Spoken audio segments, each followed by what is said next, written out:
حدیث پاک میں کہ جب رجب آتا سب سے آخری نبی صلی اللہ تعالی علیہ وآلہ وسلم یہ دعا پڑھتے: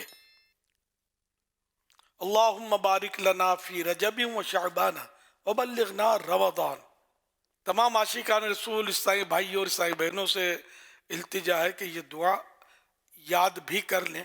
اور پانچوں نمازوں میں کوشش کر کے پڑھا کریں۔ امام صاحبان کی خدمت میں بھی عرض ہے کہ یہ دعا یاد کر لیں یاد نہ ہو تو، اور پانچوں نمازوں میں دعا ثانی میں یا مطلب عصر پانچوں نمازوں میں دعا میں یہ دعا بھی شامل کر لیں تو انشاءاللہ آپ کو بھی ثواب ملے گا، برکتیں حاصل ہوں گی، اور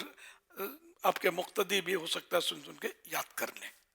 اور فضیلت بھی بیان کر دیا کریں موقع بموقع تاکہ ترغیب ملے۔ تو آئیے مل کے پڑھتے ہیں: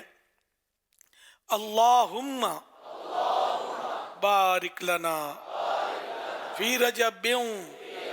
و شعبان وبلغنا